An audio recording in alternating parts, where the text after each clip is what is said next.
बात आज की चैनल के कार्यक्रम आर पार में मैं सुधीर तोमर आप सभी दर्शकों का हार्दिक स्वागत और अभिनंदन करता हूं।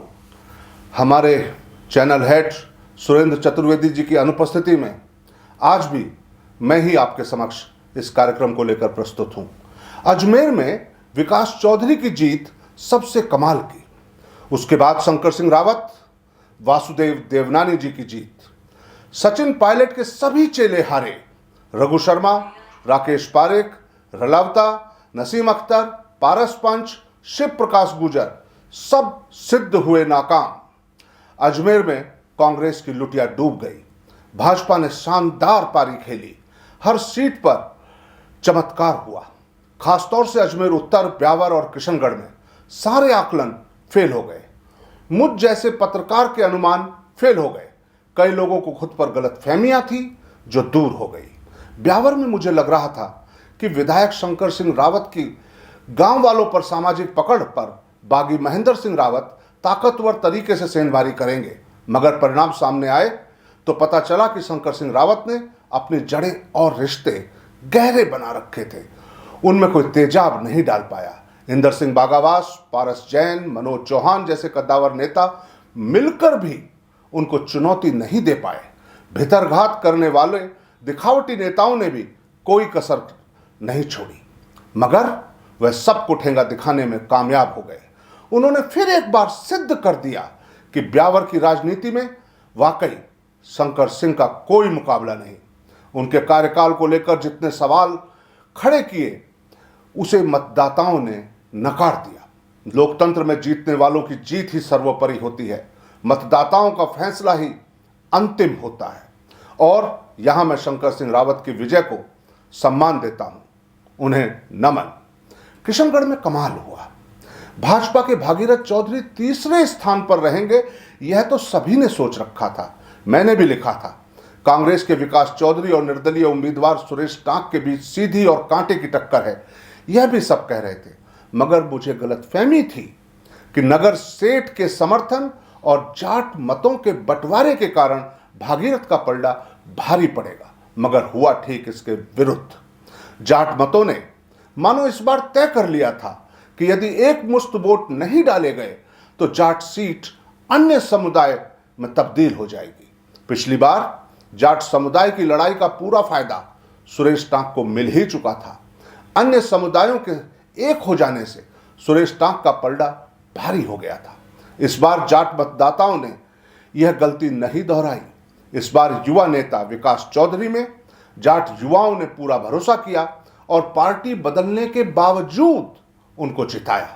इस बार यदि उनको भाजपा टिकट दे देती तो उनकी जीत ऐतिहासिक हो सकती थी, मगर पार्टी की गलती को जनता ने सुधार दिया। डॉक्टर विकास चौधरी के सामने पूरी उम्र पड़ी है और उन्होंने जिस तरह से तूफान से कश्ती निकाली है उससे जाहिर है कि राज्य की जाट राजनीति में वह अपनी अलग पहचान बनाएंगे।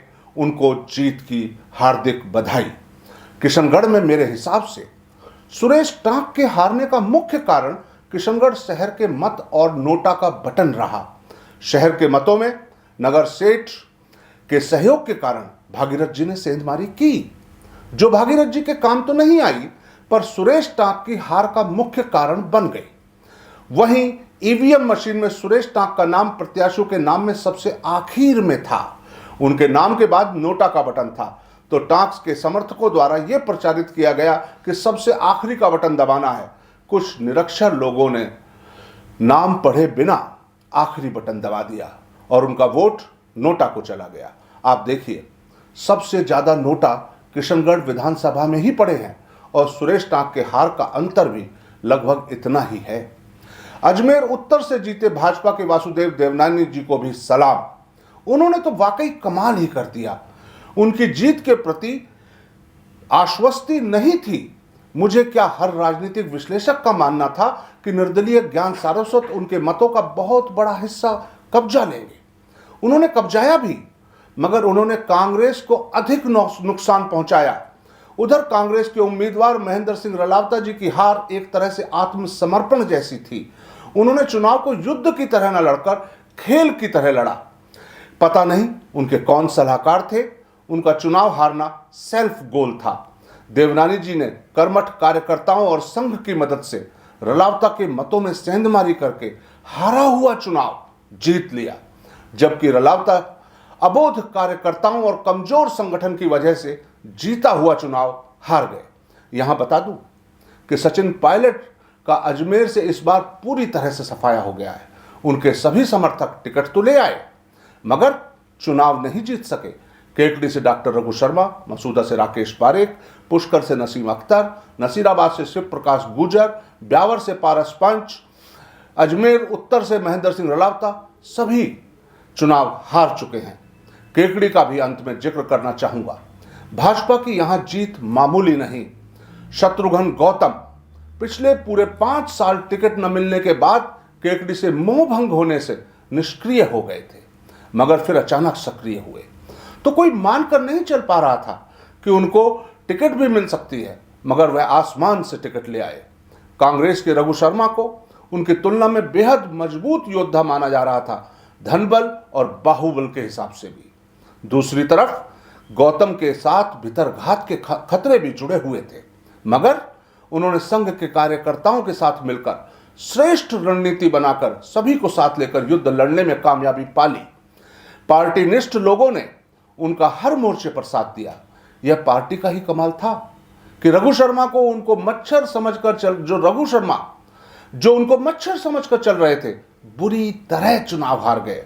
कुछ लोग तो यह भी कह रहे हैं कि शत्रुघ्न गौतम चुनाव जीते नहीं बल्कि रघु शर्मा चुनाव हार गए हैं।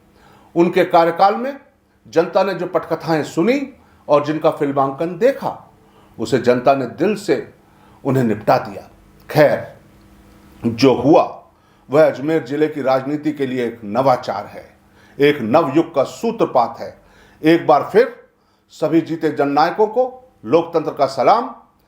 आज सिर्फ इतना ही, कल फिर मिलते हैं आर पार। धन्यवाद।